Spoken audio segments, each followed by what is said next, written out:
Na yi tunanin cewa kasancewa ta musulmi zai bani garkuwa da kariya wurin cewa wani musulmi dan uwana ba zai ci mutunci ba. Musulmi ina ka baro tauhidinka, ina ka baro imaninka. Na san dai umma ba za ta cutar da kai ba, kuma komin da dadewa gaskiya za ta. Tabbatar cewa duniya tana da zafi haka ba sai bayan rasuwan ɗana. Zan roki Allah ya zaba mu abin da ya zama alkhairi. When poverty strikes like a thunderbolt. Dukiyar Alhaji ashe ba nashi bane. Dukiyar ta ce. Starvation, tension, confusion, and commotion hits the population of the nation, leaving them with neither intervention nor solution. Karka ja mun sharri ma wasu su dauka ina da wata alaka ta nesa ko ta kusa da ni ba ubanka. Za ka shiga hurumin uban. Ban ga ta yadda za a yi haɗa su ta da sintaccen mata.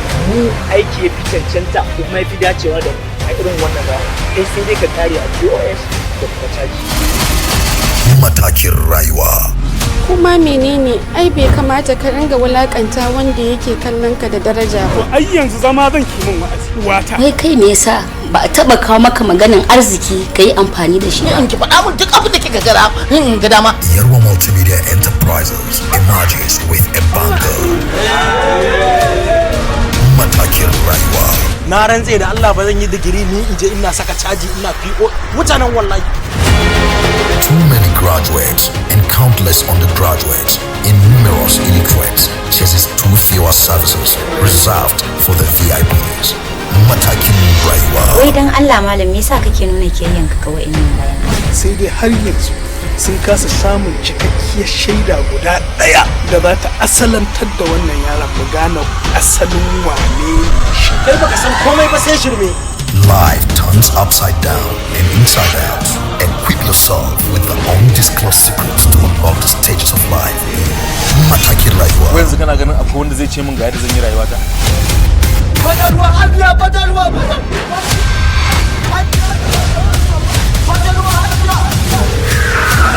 Matakin rayuwa. Story and screenplay Yarima Marubuci. Producer Yarwa Usman Ahmad. Director Usman Adamu Galadima. Matakin rayuwa. Bincike ba a addini harka ta aure a nan. Matakin rayuwa.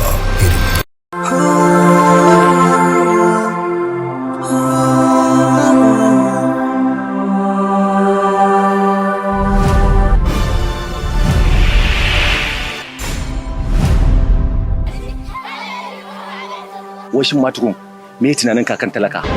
An gaya maka ni ina tausayin talaka ne? Inna lillahi wa inna ilaihi raji'un. Maganar rubanya riba da Tanko yake son in masa na kowane shekara idan na hau kujerar sanata. Ni ba zan iya ba. Talakawa zan wa aiki. Nagode Allah da kika furta wannan kalmar. Idan har maganan da aka gaya mun gaskiya ce, ka cika mara tausayi wallahi. Ni ban ga wani aibo ba dan talaka na kuka ko kuma dan talaka yayi tsada. Ni na samu riba. Ki kuma ki daga hankalinki. Tun kafin ka bayyana min kalamanka, yanayinka ya bayyana min ko kai waye. Da na siyar da yanci na, gara in mutu cikin talauci, zumunci ya fi mun komai a rayuwata. Wannan abu ba zai taɓa yiwuwa ba. Ina so ka zama garkuwa a rayuwata. Kai munafuka ce! Za a iya raba su, amma kada ka manta duk abin da ya biyo baya, ka yi godiya ga Maliya. A da na ɓoye baiwar da Allah ya min, amma a yanzu zan bayyana ta. Sai na yi ƙoƙari duk yadda zan yi Tanko ya fahimce ni. Idan kuma har ba zai fahimce ni ba, to duk hukuncin da na yanke wallahi ta yanku. Ni zan iya raba su. Ka ji ko? Ni zan raba su. Ka je ka ci gaba da shirin aure na da kai. In har Zara'u za ta mutu, to tabbas za ta mutu ne da wani bangare na jikina. Mai ciwo daban, mai shan magani daban. Manzon Allah tsira da amincin Allah su tabbata a gare shi yayi gaskiya da ya ce duk wanda ya rasa uwa ta gari ya zauna ya kuka sannan a taya shi jaji. Muna bacci suna tsaye suna kuka. Ya Allah.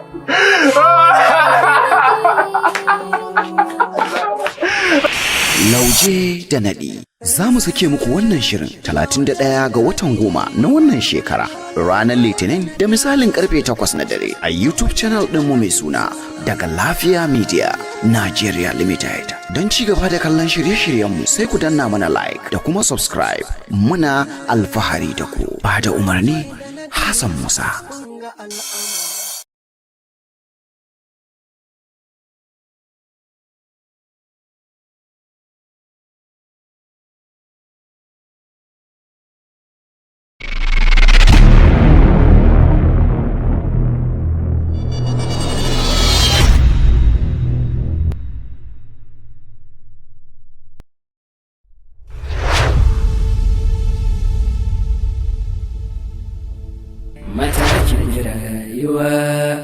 Matakin rayuwa.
Ni akwai wata yarinya a garin nan wanda ma da mota zan je gurin ta ne a fama da rayuwa kawai za ga ya mutane magana me yasa ma na tare shi ne ma da na bari he na zama gwamna wannan yana wulakanta shi matakin rayuwa da gwangwamin tuwo shi ma wannan yanzu inda za a je kasma na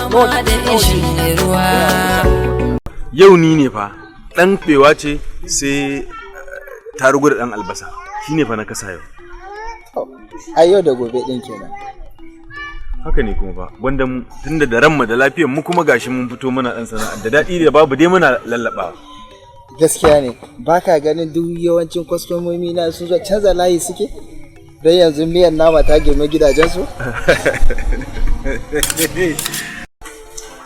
Malam Muslim abin da yasa na sa a kira ka shine a binciken da muka yi mun gano bugun zuciyar mahaifiyarka yayi yawa hakan ne ya jawo mata dogon suma hakan yasa hawan jininta ya haura sosai hakan yasa na fahimci akwai wani abin da yake damunta a cikin zuciyarta ko ka sani gaskiya idan na ce miki na san abin da yake damunta likita na yi miki kare kawai abin da sani shine tana yawan shiga damuwa lokuta masu yawa tun ina yaro karami nakan ga mahaifiyata a wani yanayi to ina ƙoƙarin yi mata tambaya amma duk sanda ne mata tambayan sai in ga yanayin da take shiga mara daɗi ne to wannan dalilin yasa ni alƙawarin ba zan saki mata irin wannan tambayar to gaskiya akwai matsala domin kuwa akwai wani abin da yake bibiyar ta har yanzu wanda shi ya sanya mata hawan jini da bugun zuciya yanzu menene abin yi likita da farko a gano abin da yake damunta sannan a yi maganin matsala to duk sanda na yi mata tambaya akan wannan abu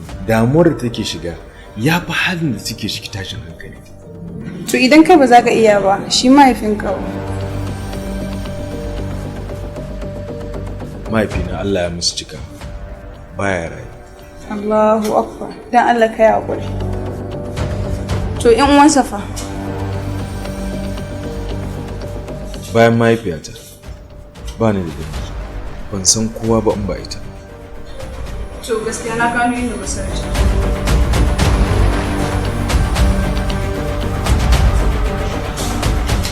To ga wannan magungunan ne a ciki, ka je ka siyo shi, ana buƙatar shi.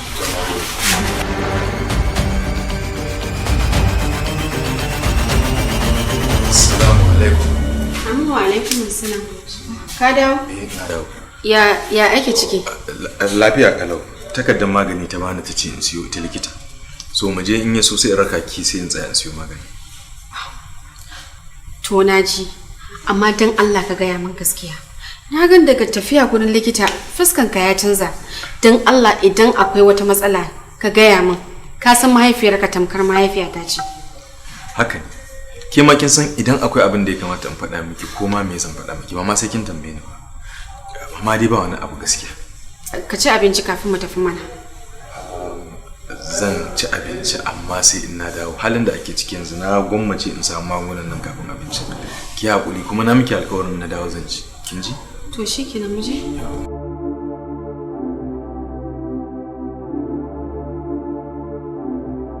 Baby. Baby, yana kin fito ranki a bace me yake faruwa ne? Ba babanmu ne ya ce kar na fito. Kar ki fito? Ina zuwa. Ina za ka ci? A zan je in same shi ne mana ji dalilin da zai hana ki fito ki ga gwamnan gobe. Haka?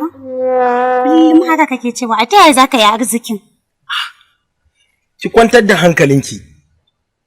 Idan komai yayi settle, insha Allah za ki ganki a cikin manyan motoci kina harkokinki, hankalinki kwance, za ki shiga sahun manyan matan wannan garin na Nasarawa, sai dai ki ji ana ga matar kawai Allah. Haka? Ki kwantar da hankalinki, in ta fashe za ki sha mamaki fa. Ta dade bata fashe ba. Mu ne fa gwamnatin garin nan fa. In aka ce Sila kina gani na, din za ki gani ma a goshi na. Baby ke matsala. Duba yarinyar nan fa za ta ci mu mutunci. Fi sabilillahi. Wanda gwamnatin ma a hannun mu take. Ai idan kika ji an ce Sila kina gani na kin ga gwamnatin garin nan. Na gaya miki kuma za ta fashe. In ta fashe za ki gani. Za ki ga abin da zai faru a garin nan. Haba. Allah ya sa da in samu aikin nan. Wallahi tallahi na samu aikin nan gaskiya za a sha mamaki. Ayyo Allah ka kai mu ta fashe.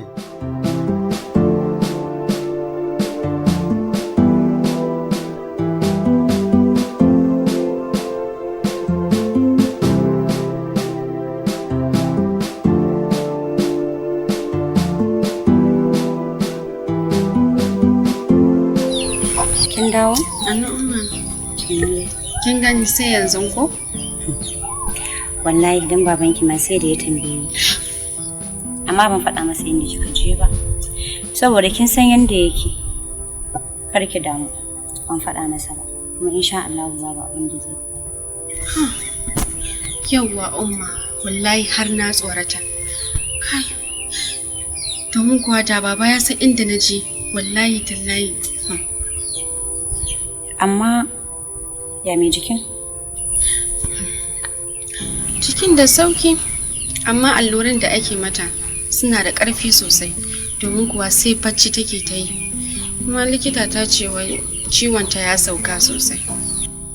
To, haka ne kin san idan aka yi wa mutum allura ya samu bacci. A cikin bacci ana samun lafiya. Wataƙila shi yasa kika ga tana bacci. Ubangijin Allah ya ƙara mata sauki. Amin. Bari in yi sallah kafin baba ya dawo.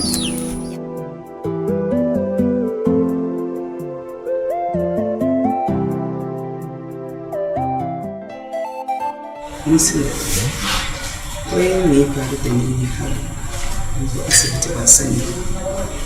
Wato mama gaskiyar magana shine ciwon ki ne ya tashi. Sai kika yanke jiki kika faɗi. Shine muka kawo ki asibiti tare da Nana.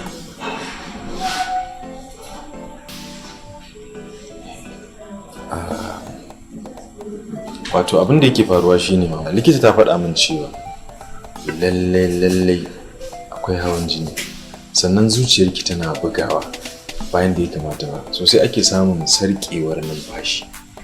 Wannan sarƙewar numfashin kuma in aka dinga barin shi gaskiya zai iya bada matsala, wanda ta ba mu shawarar cewa ya kamata a kiyaye. Ki haƙuri.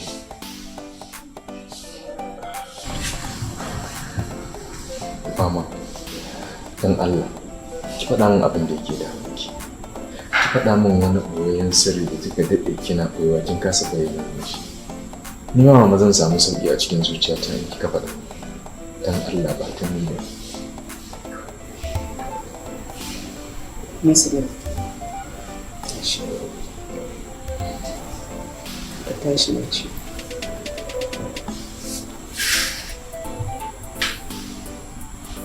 Ai, abin da ya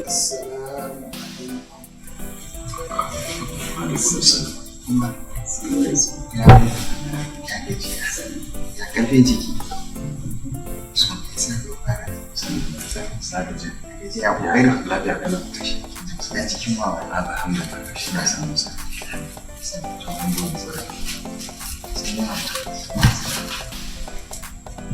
Muslim na ce magana da sabon kasuwan nan za mu yi maganan dama.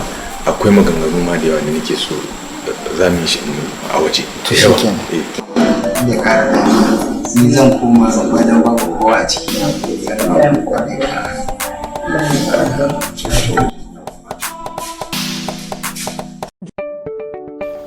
a yayin da duniya ke juyawa ita kuma yanayi sauyawa take. A duk lokacin da yanayi ta sauya ina kokari na saje da zamani, amma a duk lokacin da na yi kokarin saka sutura kayan ba ta saje da zamani. Ko a ina matsalar take? Tambaya ta farko, a ina kake sayan kaya? Wani irin kaya kake saya? Inda babban matsalar take, a ina kake yin ɗinki?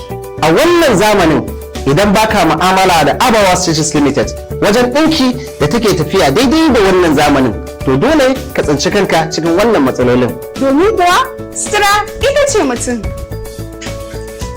Sutura ita ce darajar ɗan adam. Ita mace a wajen kwalliya aka santa. A duk lokacin da nake son ɗinki na kicire ni Abawa Stitches Limited nake ziyarta. Abawa Stitches Limited, ingantaccen aiki ta zamani. Abawa Stitches Limited, babu saba alƙawari. Abawa Stitches Limited, farin cikin ku shi ne alfaharinmu. Ina masoya, ina ma'aurata da kowa da kowa masu ɗaukar hotunan biki, kama tun daga hoto, bidiyo, enlargements, duk wani abu da aka sani ana ɗauka da ya shafi kowane irin biki, har tsara biki muna yi. Kai ban san abin da ba a ɗauka in dai ana ɗaukan shi a wurin biki. Yarwa Multimedia, duniyar sadarwa ta zamani.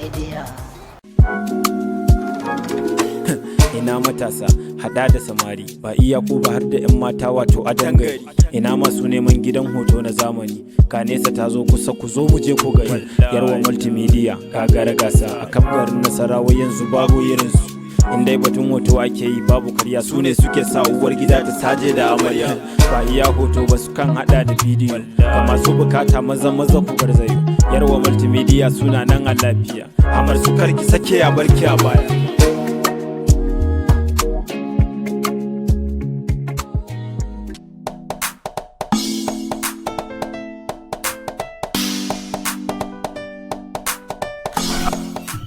To, na dai duba jikin mama, Allah ya ba ta lafiya.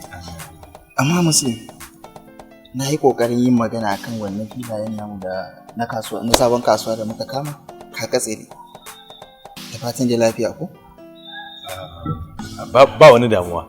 Ka san shi mara lafiya yana buƙatar natsuwa da kwanciyar hankali. Wannan ne dalilin da yasa ka gana ba katse ka ne.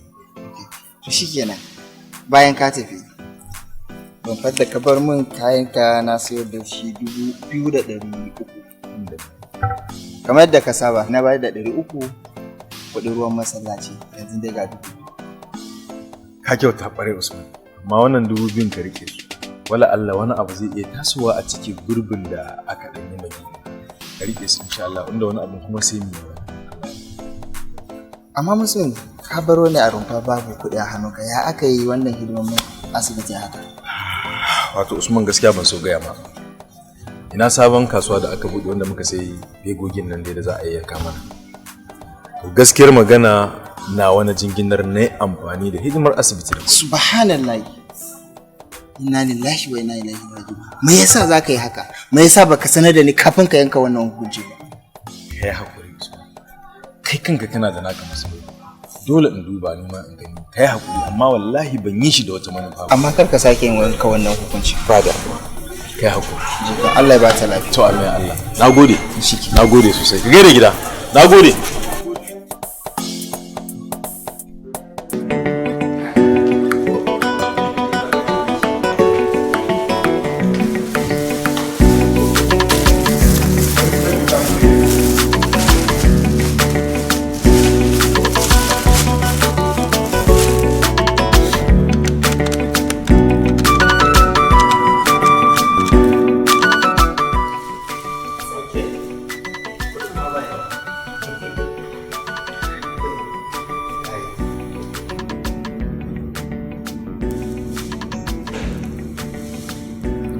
Size declining. What? Decline? Ha? Decline kuma? Amma katin nan. Okay, baby na ba zan bai da nawa. Habibi ai haka?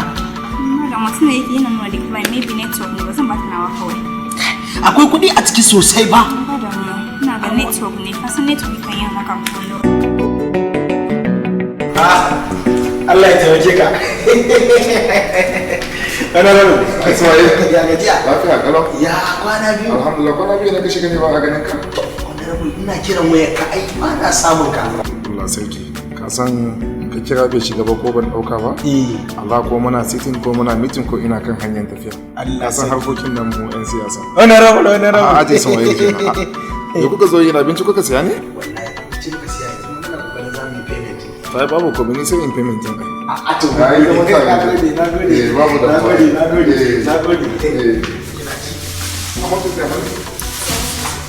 To wani rabu. To, mun gode. Yawa. Nagode.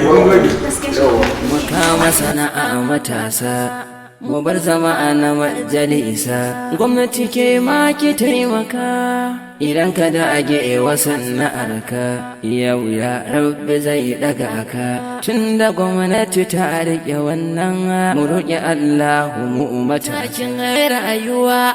Yanzu da shi ne na yi hawa. Ku dubo rayuwa, wanne ana san da damuwa. Allah ke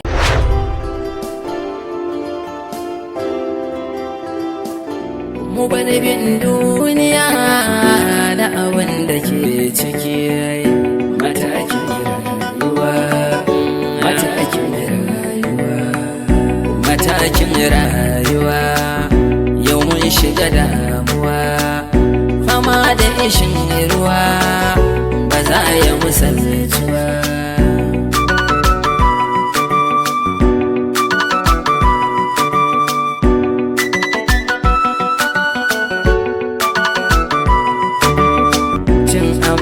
cikin gida wata ai hakan na gabai ba rayuwar wasu bane ba da cin amana ta mai gida saboda kuɗi ta karmatinta wannan salat na ta bai ba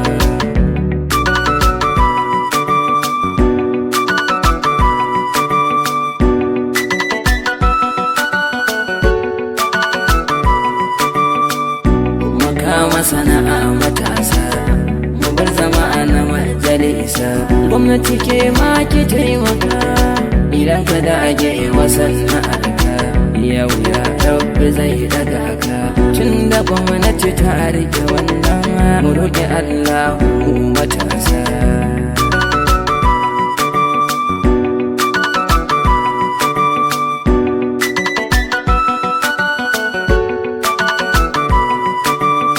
cin amana bai yi ba duniyar ba gata ba wasu ba su more ta ba yau ina akan shan wuya babu kowa sai mahaifiya ita ke mana karbuwa lafiya ba ta da shi iran mu ba a kula da shi wa manta ka tsana ita matakin rayuwa matakin rayuwa matakin rayuwa matakin rayuwa yanzu da shi ne na yi hawa gudu rayuwa wanne ana san Allah ke da rayuwa shi ke yaya damuwa Allah mai yadda ya so in ya so zai zo mata a ce ba ne da hukuma abun na so samu mata uwata garkuwata ba da gata be gata kafaɗinta Allah ka tasar ba kuɗi ba mu magani yayi ba abun ma da za mu ce matakin rayuwa matakin rayuwa matakin rayuwa mun shiga sanadi mai wuya matakin rayuwa matakin rayuwa matakin rayuwa mun shiga karni mai wuya matakin rayuwa ba mu da